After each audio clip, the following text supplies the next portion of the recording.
Maawa na po kayo, Chong. Hindi ko na po uulitin. Tama na po. Hindi ko naman po sinasadya eh. Tama na po. Ha? Dapat lang sa iyo para magtanda ka. Hindi pwedeng libre lang kayong tumitira dito. Tapos puro kapalpakan naman ang ginagawa mong bata ka. Hindi ka kasi marunong sumunod. Palibhasa kasi, pinapairal mo yung katangahan mo lagi.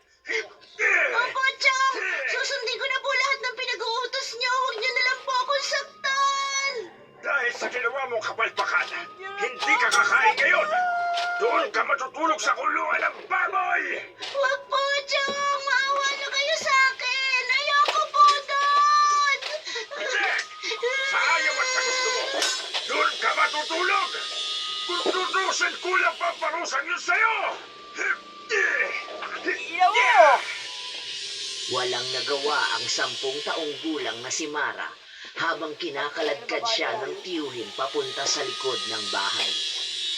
Habang patungo sila doon, walang tigil ang pagpalahaw niya.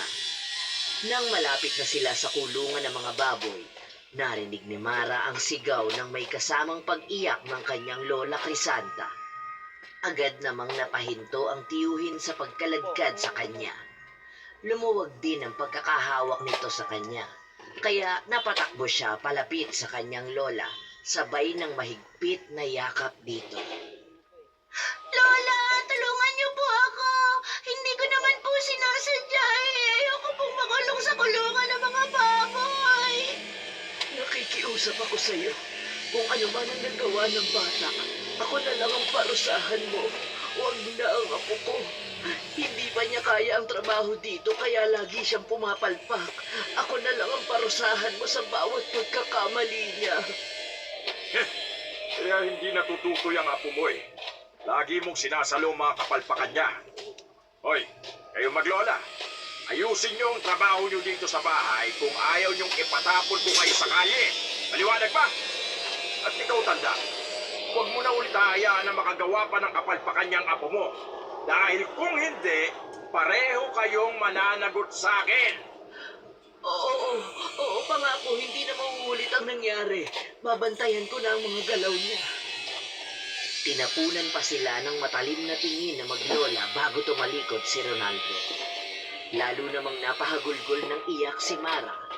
Mahigpit pa siyang niyakap ng kanyang lola habang hinahaplos ang likod. Tahan na, apo. Wala na siya. Halika na muna sa kubo natin. Baka nagugutom ka na. May dinala akong pagkain doon. Lola, ayoko na po dito. Alis na po tayo. Ayos lang po kahit sa kalye tayo tumira. Maghahanap na lang po ako ng trabaho para meron tayong pambili ng pagkain. Sige na, Lola. Pero apo, hindi ganun kadali ang gusto mong mangyari. Mas delikado sa labas, lalo na sa'yo. Hindi kita mapoprotektahan ko sakali kapag may mangyari sa'yo dahil mahina at mabagal na akong kumilos. Sana maunawaan mo ko, apo. Pero Lola, ayoko na po dito. Hirap na po ako eh.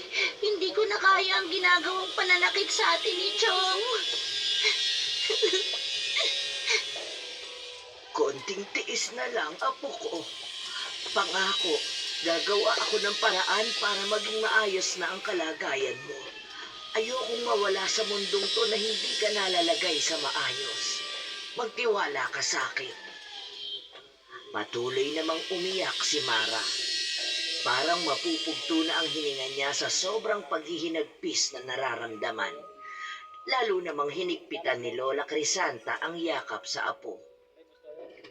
May ilang sandali pa bago kumalma si Mara. Nang tumahan siya sa pag-iyak, Inakay siya ng kanyang lola na tumungo sa kanilang kubo sa likod ng malaking bahay. Pagdating doon, kumuha ng tubig si Lola Crisanta at saka ibinigay sa apo. Inumin mo muna yan para gumaan ang pakiramdam mo. Ipaghahanda lang kita ng pagkain, ha? Lola, ganun po ba talaga? Kapag mahirap ka, inaapi ng mga may pera? Ganito na lang po ba ang magiging papel natin? Taga-silbi at laging sinasaktan sa konting pagkakamali. Hindi naman lahat ng may pera, apo, masasama. Marami pa rin sa kanila ang may mabuting puso pagdating sa mga katulad nating mahihirap.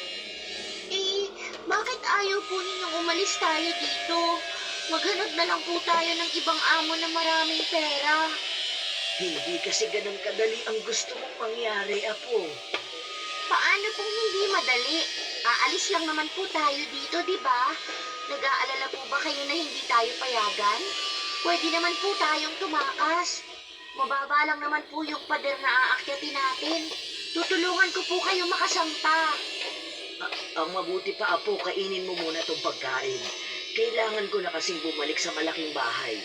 Ako na lang ang bahala sa mga gagawin mo roon. Dito ka na lang. Mamaya na natin ituloy ang kwentuhan, ha? Sige po, Lola. Dito ko na lang po kayo hihintayin. Umuwi po kayo ng maaga, Lola, ha? Oo, apo. Magpahinga ka na muna dyan, ha? Tahan na sa pag-iyak, ha? Tumango naman si Mara. Pilit naman ang ngiti na namutawi sa labi ni Lola Crisanta. Sobrang bigat din ang dibdib niya ng mga oras na yon. Nang humakbang palabas ng kubong yun, hindi na napigilan ng matanda na tumulo ang mga luha sa kanyang mga mata. Mabigat din ang bawat hakbang na bumalik na siya sa malaking bahay. Inayos na rin muna niya ang sarili bago humarap sa kanyang mga amo na kadugurin nila. Si Ronaldo kasi ay pamangkin ng yumao niyang asawa. Oh, nasa na apo mo? Bakit ikaw lang ang bumalik? Nasa kubo. Sumama kasi ang pakiramdam ng bata kaya pinagpahinga ko muna. Sino ka naman para basta na lang magdesisyon sa bagay na yan? Kinukonsenti mo pa yung katamaran ng apo mo. Hindi kayo nandito para magpasarap. Hindi naman sa ganun. Kaya lang hindi pa naman niya kasi kaya talaga ang mga gawain dito sa bahay. Ako na lang ang gagawa nun para sa apo ko. Kung ganun lang din naman pala, bakit katumbas pa ng dalawang ibibigay na pagkain sa inyo? Pagtyagaan nyo kung ano na lang ang kayang ibigay sa inyo. Nakikiusap ako sa'yo. Kahit sa apo ko na lang, maawa ka sa kanya. Pamangkin mo pa rin siya, anak ng pinsan mo. Huwag mo naman siyang itrato na ibang tao. Isipin mo na lang kung sa mga anak mo mangyayari ang mga pinaggagawa mo sa kanya. Huwag na huwag mong maisama-sama sa pag-uusap natin ang tungkol sa mga anak ko. Dahil kahit kailan, hindi mararanasan ng mga anak ko ang nangyayari sa apo mo. Hindi namin yun nahayaang mag-asawa. Huwag mo sanang kakalimutan kung bakit kayo nandito. Itanim mo dyan sa kukote mo. Walang kamakamag-anak pagdating sa trabaho. Naiintindihan mo ba ako? Oo, naiintindihan ko. Pasensya na sa mga nasabi ko. Kalimutan na lang sana natin. Sige na, bumalik ka na sa trabaho mo sa kusina. Nakayuko ang ulo na agad na tumalima si Lola Crisanta. Kahit hapo-hapo na, pinilit pa rin niyang matapos ang mga trabaho sa bahay na yon. Ayaw na niya kasing mapagbuhatan na naman ng kamay ang kanyang apong si Mara. Si Mara ay anak ng nag-iisa niyang anak na si Lemuel. Namatay ang kanyang anak sa isang aksidente. 3 taon pa lang noon ang kanyang apo. Ang ina naman nito ay 2 buwan pa lang ang sanggol nang basta na lang umalis nang hindi nagpapaalam. Walang nakakaalam kung saan nagpunta ang babae. Si Ronaldo naman noon na malapit sa kanyang anak ay nakapangasawa ng may sinasabi sa buhay nang magtrabaho ito sa Maynila noon. Umuwi ang mag-asawa at doon sa baryo na yon nagpatayo ng bahay. Binili rin ng mga ito ang karatig na niyugan. Inalok sila ng mag-asawa na pumisa na sa kanila. Nangako kasi ang mag-asawa na sila na ang magpapaaral kay Mara noon. Sa pag-aakalang mabuti ang intensyon ng mga ito, pumayag si Lola Crisanta. Walang kamalay-malay ang maglola na kalbaryo lang ang kanilang dadanasin sa bahay na yon.